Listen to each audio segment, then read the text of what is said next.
আসসালামু রহমতুল্লাহি ওয়া বারাকাতুহু। আপনি নিশ্চয়ই ভালো আছেন। আলহামদুলিল্লাহ, আল্লাহ শুরুতে ভালো আমার রাখছে। পরিচয়টা দিয়ে নিচ্ছি। আমি মোহাম্মদ আলামিন।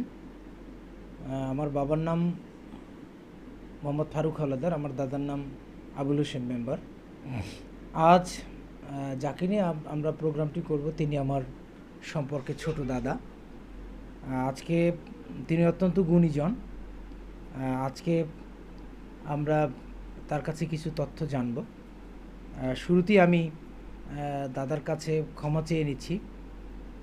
তার সম্পর্কে কিছু জানতে গিয়ে যদি কোনো প্রকার ভুল হয় আপনি বেয়াদবি ক্ষমা করবেন। আপনি আমাদের অত্যন্ত শ্রদ্ধাভাজন। আপনার পরিচয়টা একটু যদি বলতেন। আমি মোহাম্মদ রফিকুল ইসলাম, পিতার নাম জবেদ আলী হাওলাদার। আমরা 3 ভাই 2 বোন ছিলাম। এখন বর্তমানে আমিই আছি একা, এছাড়া আর কেউই নাই, কোনো ভাই বোন নাই। আপনার শিক্ষা জীবন সম্পর্কে একটু জানতে চাই। আপনি প্রথমে আমার জীবনে শিক্ষা জীবন একেবারে অত্যন্ত হাতে খড়ি কোথা থেকে? করুণ ছিল, কারণ আমার বাপ ছিল না। ভাই যেটা করছে এটাই, তবে ভাই সেরকম একটা আগ্রহ ওইদিকে ছিল না বেশি। নিজের চেষ্টায় যা করেছি এটাই যথেষ্ট। আর চাকরি বাকরির ব্যাপারেও যা নিজের চেষ্টাই করেছি। ভাই ও ধরনের তার মন মানসিকতা ছিল না। এই তো, ভাই খুব ভালো মানুষ ছিল এবং মানুষের সেবা করত, ভালোবাসতো, মানুষ দান খয়রাত করতো, খুব ভালো মানুষ ছিল এবং সে কোনো স্বার্থপরতা করতে আমি দেখিনি। সে খুব ভালো মানুষ ছিল। ধন্যবাদ।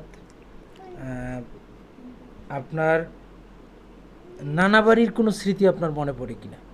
আপনার নানা বাড়ির বিষয়ে একটু যদি নানা বলতেন। বাড়ি স্মৃতি, কোথায়? নানা বাড়ি ছিল তারিকাটা।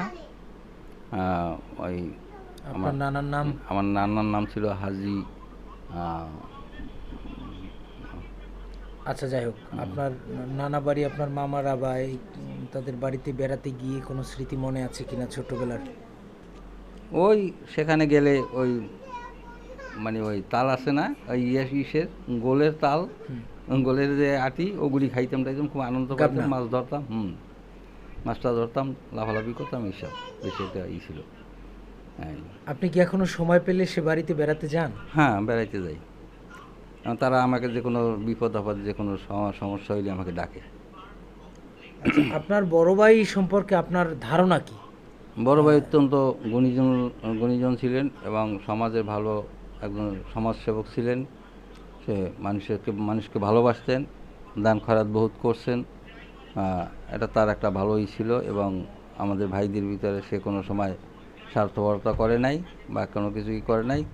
জমাজমি যেখানে যে যা পাইতো সেটাই দিয়ে দিছে, কোনো করে নাই।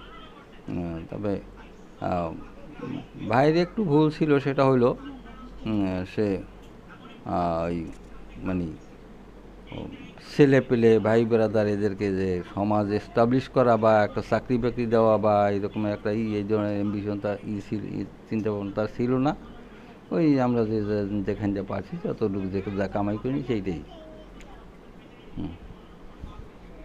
বুঝতে পেরেছি, ধন্যবাদ আপনাকে। তৎকালীন সময়ে আপনাদের এই বংশটা, আমরা যদ্দূর শুনেছি, অনেক প্রভাবশালী ছিল। আমাদের বংশটা ওই এলাকার মানে 2-4-5টা আমতলী উপজেলার মধ্যে 2-4-5টা ফ্যামিলির মধ্যে আমাদের ফ্যামিলি একটা ছিল এবং আমাদের ওই বাপদাদারা হাওলাদারি ছিল, যাকে বলা হয় তাল্লুক, এবং বহুত প্রজা টজা আমাদের ছিল। তবে কথা হলো যে আমার বাপ মা তারাও মানুষের সেবা করে গেছে, মানুষকে খাওয়াই দাওয়াই গেছে, এই করছে। এবং আমি মনে করি যে নামাজের পরে মানুষকে ভালোবাসা, মানুষের খেদমত করা, সেবা করা, এটা একটা মস্ত বড় ইবাদত। তবে যদি কোনো লোক আমার বংশ থেকে এ ধরনের সেবামূলক কাজে যায়, তাকে আমি মানে অভ্যর্থনা জানাই এবং ভবিষ্যতে গেলে আমি তার জন্য দোয়া করব, মানুষের খেদমত করুক, সেবা করুক। এটাই আমি এখন পর্যন্ত আমি এলাকায় মানে মানুষের সেবক হিসাবে পরিচিত, এটা সবাই জানে। যে কোনো সমস্যার জন্য আমার কাছে মানুষ যায় এবং বলে। কিছুদিন আগেও আমি ওই এলাকার অবৈধ জাল পাতা, সেটার জন্য আমার কাছে গেছে। আমি বলছি ঠিক আছে, দেখি অবৈধ জাল থাকলে তো খালি মাছ উঠতে পারে না, যেতে পারে না, পানি সরতে পারে না, খাল ভরিয়ে যায়, অল্পের মধ্যে চর পড়িয়ে যায়। তারপর ওই জালগুলি থাকতে পরে ওই কচুরিপানায় খাল ভরিয়ে যায়। যাতে এগুলি পরিষ্কার করা যায়, এই জন্য আমি মানুষের কথা মতো আমি ইউনোকে জানাইছি, মৎস্য অফিসারকে জানাইছি, যাতে এইগুলি উঠানো হয়। এবং আরও ভবিষ্যতে, এখন তো সরকার একটা পরিবর্তন হয়েছে, এখন আমি এই যে তত্ত্বাবধায়ক সরকারের কাছেও আমি বলবো যে যাতে শুধু আমার এলাকা না, বাংলাদেশের সব জায়গার থেকে যেন অবৈধ নির্জালগুলো তুলে দিয়ে খালটাকে উন্মুক্ত করে দিলে কচুরিপানাটা কিছু থাকবে না এবং মাছের অভয়াশ্রমের পথ বাড়িয়ে যাবে। খালি মাছ হইবে, গরিব কাছরা মাসে খাইতে পারবে, বাঁচতে পারবে এবং আমাদের জন্য দোয়া করবে। ধন্যবাদ। এক সময় আপনার বড় ভাই ইলেকশন করতো, এরপরে আপনার ভাতিজারাও ইলেকশন করে, মেম্বার চেয়ারম্যান ইলেকশন করে।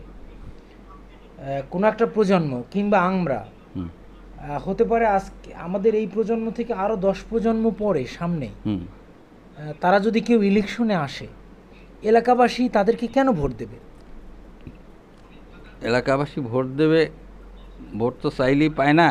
এলাকার লোকের সাথে থাকতে হয়, তাদের সেবা করতে হয়, তাদের উপকার করতে হয়, সুখে দুঃখে, আনন্দে নিরানন্দে, বিপদে আপদে সবসময় সমভাগী থাকতে হয়। তাহলে তারা মনে করে যে না, এই লোকটা আমাদের বন্ধু, সুদিন দুর্দিনে সবসময়ের বন্ধু। তাদের ভোট নিতে টাকা লাগে না, এমনিই ভোট দিয়ে দেয়। তবে সেই ধরনের মনোমানসিকতা নিয়ে চলতে হয়। তাহলেই আমাদের যা কার্যকলাপ, আমাদের কয় ভাইয়ের পিছনে যা আমাদের রেকর্ড আছে, তাতে এলাকার লোকে একটু তাদের সাথে ভালো আচরণ করলে সবাই ভোট দেবে, এটা আমার বিশ্বাস। সবাই না দিলেও হতে পারবে, বা সমাজে খেদমতদার হিসেবে পাঠাবে, এটা আমার বিশ্বাস জনগণের কাছে। ধন্যবাদ। আজ থেকে সামনে 10 বছর পরে, 20 বছর পরে, 50 বছর পরে যিনি ইলেকশনে আসবেন আপনার বংশ থেকে উত্তরসূরি হিসেবে, তার ওই প্রোগ্রামে যদি আপনাকে বক্তৃতা দিতে বলা হয়, সে যদি আমি বাইশে থাকি, তাহলে তো আমি অনেক কিছু করবো।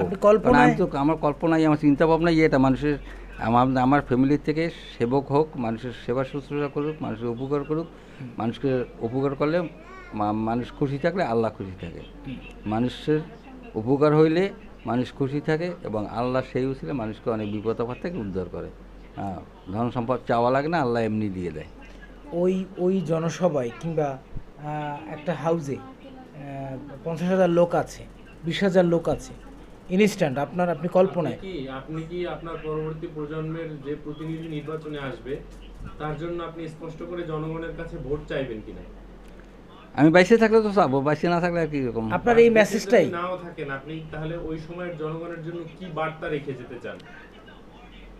বার্তা তো ওইটাই আমার, যে মানুষের যদি সেবা করতে আসে আগাইয়া সামনে আছে, তবে আমরা তো পিছনে করে আসছি। আমার বড় ভাই করছে, আমার বাপে করছে, মায়ে করছে, সবাই এই মানুষের জন্য করছে, আমরাও করে আসছি। এবং ভবিষ্যতে যদি আমাদের ফ্যামিলি থেকে এরকম কেউ আসে, তাহলে তো সবাই চিন্তাও করবে ভোট দেওয়ার জন্য।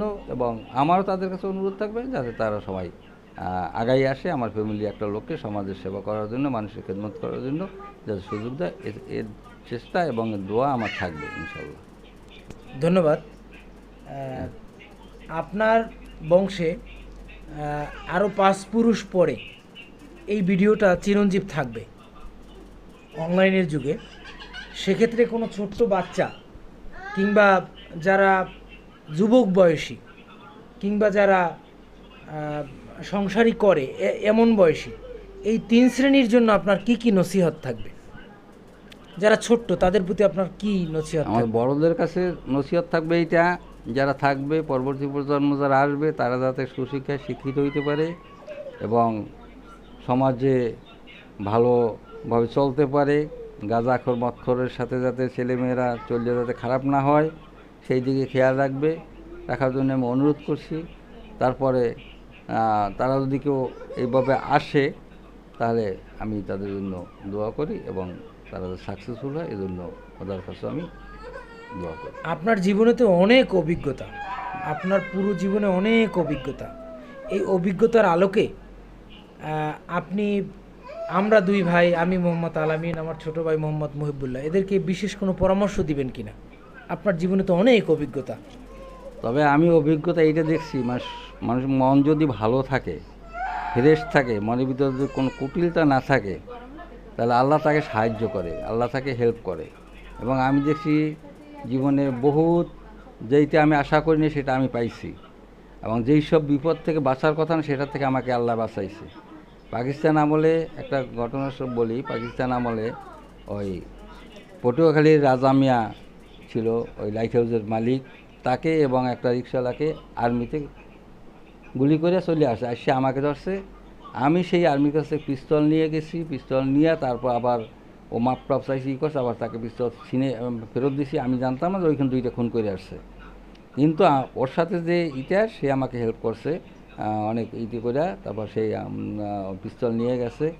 তারপরে কিন্তু সে পরবর্তীতে যখন সে আমাকে, তখনকার সময় কি আপনি বাংলাদেশ পুলিশের সাথে সম্পৃক্ত ছিলেন? হ্যাঁ তখন আমি পুলিশ অফিসার ছিলাম, কিন্তু আমার খেয়াল ছিল না যে আমি পুলিশ অফিসার, এইটা আমি বলতে পারি না। তাহলে তো আমি ওইখানে করতে পারি, কিন্তু সেই সময় সে সেইটা নিয়ে সে আবার চলে গেছে আমার কাছে মাপ টপ চাইয়া। তা আমি দেখছি যে আল্লাহ মানুষকে বাঁচাইতেও পারে, মারতেও পারে, কিন্তু সৎ উদ্দেশ্য, সৎ সাহস, সৎ মন থাকতে হবে। আপনার উত্তরসূরি যারা, যাদের মধ্যে আপনার রক্ত বইছে, তাদের কাছে ধর্মীয়ভাবে আপনার কোনো প্রত্যাশা আছে কিনা? ধর্মীয়ভাবে প্রথম কথা হলো নামাজ পড়বে এবং মানুষের সেবা করবে, তাই এইটাই যথেষ্ট। আর আপনার সৎ কাজে সহযোগিতা, অসৎ কাজে বিরোধিতা করা, এইটাই হলো তো আমারও নীতি ছিল, এবং তাদের কাছে আমার অনুরোধ থাকবে এটা। আর আপনাদের স্মৃতি বিজড়িত আপনার জন্মভূমি যে বাড়িটা, যে বাড়িতে বসে আপনারা বেড়ে উঠেছেন, সেই বাড়িটা তো এখন প্রায় বিলীনের পথে। সেই বাড়িতে কি আবার আগের মতো করে যদি প্রজন্মগুলো মজবুত হয়, অর্থনৈতিকভাবে সক্ষমতা আসে, শিক্ষা দীক্ষায় সব দিকে একটা জৌলসপূর্ণ পরিস্থিতি হয়, তারা কি আবার ওই বাড়িতে আগের মতো একটা আপনাদের যে স্মৃতি বিজড়িত ছিল ওরকম একটা পরিবেশ সৃষ্টি করবে কিনা? সেটা নির্ভর করে তাদের ইচ্ছা আকাঙ্ক্ষার উপরে, তাদের মনোবলের উপরে। কিন্তু আমার আশা আছে, যদি আমার একটা ভবিষ্যতে কাজ আছে, একটা না 2টা কাজ আছে, যদি আমার সেটা সাকসেসফুল হইতে পারি, আমি ওই বাড়িতে একটা থাকার জন্য একটা বিল্ডিং করিয়ে দেবো, এটা আমার চিন্তা ভাবনা। আমার ছেলেবেল যদিও ওখানে থাকবে না, তবুও আমি ওখানে একটা করিয়ে দিয়ে দেবো। বাইশ ছেলে যারা আছে, এই ধরনের চিন্তা ভাবনা, আশা আমার আছে, যদি আল্লাহ আমার সেটা যদি সাকসেসফুল করতে দেয়। ধন্যবাদ। আপনার একজন নাতি যে বরিশাল বিএম কলেজ, সে বাংলা বিভাগে অধ্যয়নরত আছে, সে সেই বিভাগে ফার্স্ট হয়। সেক্ষেত্রে সে যদি ভবিষ্যতে তার স্বপ্ন সে এসপি হবে, সে যদি এসপি হতে পারে, আপনার তার কাছে কোনো বিশেষ প্রত্যাশা আছে কিনা? আমি তো এখানে আসার পরে এটা শুনে তো আই এম হাইলি প্রাউড যে আমার একটা নাতি সে ফার্স্ট হয়েছে, তার ডিপার্টমেন্টে ফার্স্ট হইতেছে, এটা তো আমার গৌরবের বিষয়। এবং আমি নিজেই বলতেছি যাতে ও একটা এসপি বা ডিসি হইয়া ওই ফ্যামিলিতে দাঁড়াইতে পারে, সেজন্য যদি আমার সামর্থ্য থাকে, তা আমি যে ধরনের করা দরকার আমি সেটা করব। ধন্যবাদ। আচ্ছা, ধন্যবাদ আপনাকে। আসসালামু আলাইকুম।